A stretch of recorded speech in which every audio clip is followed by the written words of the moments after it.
Hi all. ఈ వీడియోలో వచ్చేసరికి పిఎల్ఎస్‌క్యూఎల్‌లో కంటిన్యూ స్టేట్మెంట్ అనేది మనకి ఏ విధంగా ఉపయోగపడుతుంది, అలాగే ఒక ప్రోగ్రామ్ కూడా చూద్దామండి.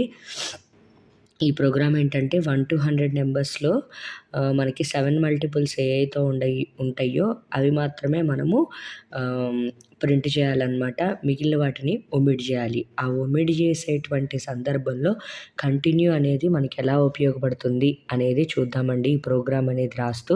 అలాగే ఒక ఎగ్జాంపుల్ ప్రోగ్రామ్ కూడా చూద్దామండి. అంటే డైరెక్ట్‌గా ఈ ప్రోగ్రామ్‌కి వెళ్ళిపోకుండా చిన్న ఎగ్జాంపుల్ ప్రోగ్రామ్ చూస్తే గనుక మనకి కంటిన్యూ యొక్క యుటిలిటీ అనేది మనకి అర్థమవుతుందనమాట. ఓకే, ఫస్ట్ అయితే చూద్దామండి. ఈ కంటిన్యూ అనేది ముఖ్యంగా ఫస్ట్ తెలుసుకోవాల్సింది ఏంటంటే, కంటిన్యూ అనేది మనం లూప్స్‌లో వాడతామండి. ఓకే, లూప్స్‌లోనే వాడతాం. మిగిలిన ఇంకెక్కడ వాడమనమాట. లూప్స్‌కి మాత్రమే పనికొస్తుందనమాట కంటిన్యూ అనేది. ఎందుకు పనికొస్తుంది అనేది చూద్దాము. Skip the current iteration of any loop like loop, while, for ఇట్లా అనమాట.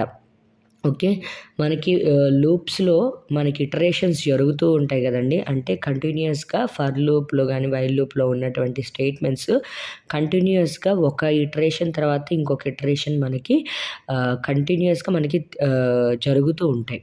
అంటే దేని బేస్ మీద ఇటరేటర్ ఉంటుంది కదా. ఎక్కడ తీసుకున్నాం, ఇదిగోండి.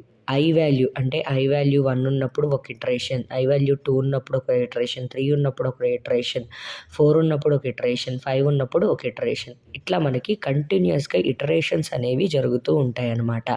ఇలా మనం ఏదైనా ఒక ఇటరేషన్ అంటే ఒక ఇటరేషన్ జరగకూడదు అంటే సెకండ్ ఇటరేషన్ జరగకూడదు, థర్డ్ ఇటరేషన్ జరగకూడదు. అలాగే ఒక సందర్భంలో ఆ ఇటరేషన్ అనేది జరగకూడదు. అంటే దానిలో ఉన్న స్టేట్మెంట్స్ అనేవి మళ్ళీ ఎగ్జిక్యూట్ అవ్వకూడదు అనే అలా మనం ఆ ఇటరేషన్‌ని స్కిప్ చేయాలి అనుకుంటున్నామంటే, అంటే మనకి ఇటరేషన్ అంటే ఏంటి, కంటిన్యూయస్‌గా ఫర్ లూప్‌లో ఉన్నటువంటి స్టేట్మెంట్స్ అనేవి ఎగ్జిక్యూట్ అవుతాయి. కానీ ఒకానొక సందర్భంలో మనం ఏం చేయాలనుకున్నామంటే, మనం ఇటరేట్ చేయొద్దు అనుకున్నాం. అంటే మన ఒక సందర్భంలో నాకు అంటే మధ్యలో 1-5 ఇటరేషన్స్‌లో ఏదో ఒక మధ్యలో నాకు ఒక సందర్భంలో లూప్‌లో ఉన్నటువంటి స్టేట్మెంట్స్ అనేవి ఎగ్జిక్యూట్ అవ్వకూడదు అని అనుకున్నామనుకోండి. అప్పుడేం చేస్తామంటే ఒక కండిషన్ రాసేసేసి, ఇదిగోండి ఇట్లా కండిషన్ రాసేసేసి, ఆ కండిషన్ జరిగినప్పుడు నాకు ఆ ఇటరేషన్ అనేది జరగకూడదు. జరగకుండా స్కిప్ అయిపోయి నెక్స్ట్ ఇటరేషన్‌కి వెళ్ళిపోవాలి.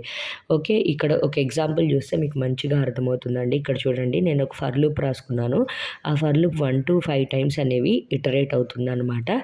ఇక్కడ కండిషన్ ఏం రాసుకున్నానంటే i = 3 అని వచ్చినప్పుడు కంటిన్యూ చేయాలి అని రాశాననమాట. ఫస్ట్ ఇప్పుడు మీరు చూస్తే గనక ఫస్ట్ ఐ వాల్యూ ఎంత ఉంటుంది, 1 ఉంటుంది. 1 ఉంటుంది కాబట్టి ఇక్కడికి వచ్చి కండిషన్ చెక్ చేస్తుంది. ఐ అనేది 1 కాదు కాబట్టి ఇఫ్ బ్లాక్‌లోకి వెళ్ళదు. ఇక్కడికి వచ్చేసరికి DBMS output dot iteration slash I అనేది ప్రింట్ అయిపోతుందనమాట. ఇక్కడ మనకి ఇటరేషన్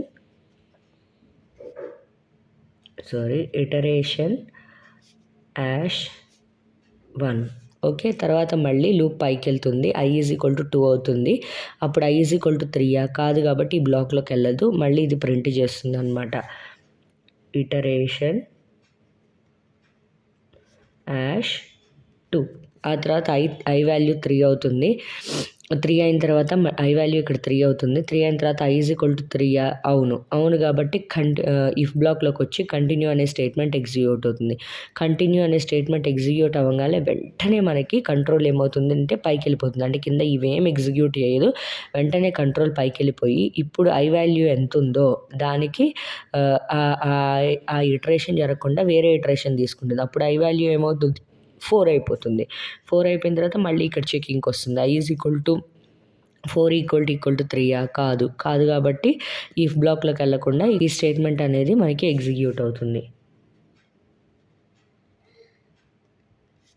ఇటరేషన్ యాష్ 4. ఓకే, మళ్ళీ మనకి పైకి వచ్చేసేసి ఐ వాల్యూ 5 అవుతుంది. 5 అవుతుంది కాబట్టి 5 = 3 కాదు కాబట్టి కంటిన్యూ స్టేట్మెంట్ ఎగ్జిక్యూట్ అవ్వదు. మనకి మళ్ళీ ఈ ఇటరేషన్ అనేది జరిగి ఆ ఇటరేషన్‌లో ఉన్నటువంటి స్టేట్మెంట్స్ అన్నీ కూడా ఎగ్జిక్యూట్ అవుతాయి. యాష్ 5 అంటే మళ్ళీ 5కి వెళ్ళి పైకి వెళ్తుంది. ఐ వాల్యూ 5 దాకే తీసుకున్నాం కాబట్టి ఇప్పుడు ఇంక మళ్ళీ లూప్ కంటిన్యూ అవ్వదనమాట. ఇలా మనం కండిషన్ని బేస్ చేసుకొని మనము ఆ ఇటరేషన్ని స్కిప్ చేయొచ్చు అనమాట. ఈ విధంగా ఇక్కడ మీరు ప్రింట్ చేస్తే కనుక 3 వాల్యూ అనేది మనకి ప్రింట్ అవ్వదు, ఎందుకంటే ఆ ఇటరేషన్ అనేది జరగదు కాబట్టి. ఓకే, అలాగే ఇంకొక ప్రోగ్రామ్ చూద్దామండి. అదే చెప్పాను కదా ముందే, write a program to find out 7 multiples from 1 to 100. ఇక్కడ వచ్చేసరికి మనం ఫర్ లూప్ చూసాం. ఇప్పుడు వచ్చేసరికి వైల్ లూప్తో ఈ ప్రోగ్రామ్ అనేది మనము ఎట్లా రాయాలో చూద్దామండి. ఫస్ట్ మనము ఇక్కడ వచ్చేసరికి ఫర్ లూప్తో చూసాము, ఇక్కడ వచ్చేసరికి వైల్ లూపు. ఇక్కడ వచ్చేసరికి మనం ప్రోగ్రాంలో ఏవేవైతే 1 to 100 లోపు 7 మల్టిపుల్స్ ఏవైతే ఉన్నాయో అవి మనం ప్రింట్ చేయాలి. అలాగే 7 మల్టిపుల్స్ కానివి మనము ఒమిట్ చేయాలి, ప్రింట్ చేయకూడదు అనమాట. ఇప్పుడు మీరు దీన్ని బట్టి కంటిన్యూ యొక్క లాజిక్ ఎలా రాయాలో మీకు అర్థమైందా? మనం 1 to 10 టైమ్స్ మనం ఇటరేట్ అవుతూ 1 to 100 టైమ్స్ మనం ఇటరేట్ అవుతూ ఉన్నప్పుడు మనకి 7 మల్టిపుల్ వచ్చినప్పుడు మాత్రమే మనకు ప్రింటింగ్ జరగాలి. అదర్ మల్టిపుల్ వచ్చినప్పుడు ఆ ఇటరేషన్ మనకి పనికిరాదు. ఓకే, ఆ ఇటరేషన్ మనకి పనికిరాదు అని అంటే ఏం యూస్ చేయాలి? కంటిన్యూ యూస్ చేయాలి. ఓకే, దీన్ని బట్టి ఈ ప్రోగ్రాము కంటిన్యూతో లాజిక్ ఎలా రాయాలనేది మీకు అర్థమైంది కదా. ఇక రాసేద్దాము. ఫస్ట్ వచ్చేసరికి ఏ అనేటువంటి వేరియబుల్ తీసుకున్నాను. ఇదే మన ఇటరేటర్ అనమాట. వైల్ లూప్కి ఎప్పుడైనా మనం ఇటరేటర్ని ఫస్టే ఇనిషియలైజ్ చేసుకోవాలి కదా. అలాగే నేను 1కి ఇనిషియలైజ్ చేశాను. ఇక్కడ వచ్చేసరికి నేను బిగిన్ చేశాను ప్రోగ్రామ్ని. ఇంకా డిక్లరేషన్ అయిపోయిన తర్వాత వైల్ కండిషన్ రాసుకోవాలి కదా. While A less than or equal to 100. Okay, while A less than or equal to 100. మనకి లూప్ అయితే స్టార్ట్ అయిపోయిందండి. లూప్ స్టార్ట్ అయిపోయిన తర్వాత మనం ఇందులో లాజిక్ ఏం రాసుకోవాలి? ఇఫ్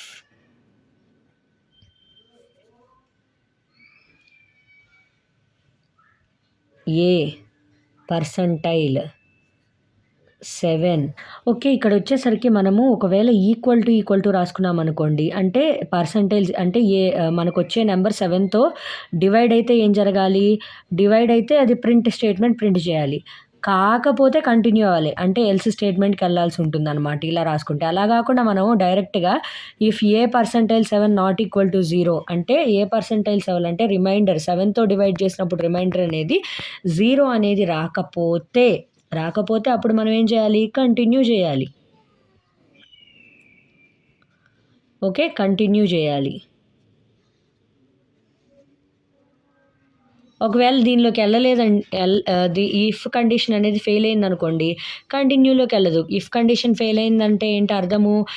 మనకి రిమైండర్ 7తో డివైడ్ చేసినప్పుడు రిమైండర్ అనేది మనకి 0 వచ్చింది అని అర్థం. అలా 0 వస్తే ఏం ప్రింట్ చేయాలి? DBMS output dot put line of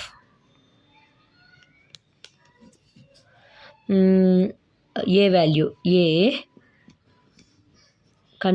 concatenator operator is multiple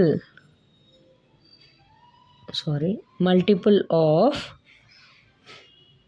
7. Okay, done. ఈ ఎఫ్ని ఎండ్ చేసేసాం, లూప్ని ఎండ్ చేసేసాం, అలాగే బిగిన్ని కూడా ఎండ్ చేసేసాం అనమాట. దీన్నే మనం ఇఫ్ ఎల్స్ రూపంలో కూడా రాయొచ్చు. నేనైతే ఇఫ్తోనే కానిచ్చేసాను అనమాట. ఓకే, ఇది మనం ఎగ్జిక్యూట్ అవుతుందా లేదా అనేది ఒకసారి ఎగ్జిక్యూట్ చేసి చూద్దామండి. ఇదిగోండి, ఇంకా ప్రోగ్రామ్ మొత్తం నేను ఇక్కడ రాసేసాను అనమాట, ఇంకా ఏ డిలే లేకుండా. ఇక్కడ వచ్చేసరికి మనము ఇందాక మాడ్యులస్ సింబల్ తీసుకున్నాం కదా, అది జావాలో రాస్తారు యాక్చువల్లీ, ఎస్క్యూఎల్లో రాయరు. నేను ఇట్లా కొంచెం మనం అన్ని లాంగ్వేజెస్ నేర్చుకుంటే ఇట్లా కొద్దిగా కన్ఫ్యూజ్ అవుతాము. అలాగే ఇందులో వచ్చేసరికి మీరు చూస్తే కనుక నేను ఇటరేటర్ కూడా రాశాను. ఏదైతే ఇంక్రిమెంట్ ఉంటుందో ఆ ఇంక్రిమెంట్ స్టేట్మెంట్ ఇందాక రాయలేదు, రాసుకోవాలి. వైల్ లూప్ అన్నాక మనం ఇంక్రిమెంట్ స్టేట్మెంట్ రాసుకోవాలి, ఎందుకంటే ఇది ఫర్ లూప్ కాదు కదా, దాని అంతటా తాను ఇంక్రిమెంట్ అవ్వడానికి. కాబట్టి ఇప్పుడు రాశాను అనమాట. చూడండి, మీకు రిజల్ట్స్ వస్తాయి. స్క్రీన్ అప్ చేస్తున్నా చూడండి. ఏవేవైతే 7 మల్టిపుల్స్ ఉన్నాయో అవన్నీ కూడా మనకి 100 లోపు 7 మల్టిపుల్స్ మనకి ప్రింట్ అయి ఉంటాయి చూడండి. ఓకే, ఇలా మనకి ఏదైతే మల్టిపుల్ కాదో అది స్కిప్ అయిపోద్ది, ఏదైతే మల్టిపుల్లో అది మాత్రమే మనకి ఎగ్జిక్యూట్ అవుతుందన్నమాట. ఓకే. ఇంతేనండి వీడియో. ఈ వీడియో కనుక మీకు హెల్ప్ఫుల్ అనిపిస్తే ప్లీజ్ ఈ వీడియోని లైక్ చేయండి. అలాగే మీ ఫ్రెండ్స్తో షేర్ చేయండి. అలాగే మన ఛానల్కి ఖచ్చితంగా సబ్స్క్రైబ్ చేసుకోండి.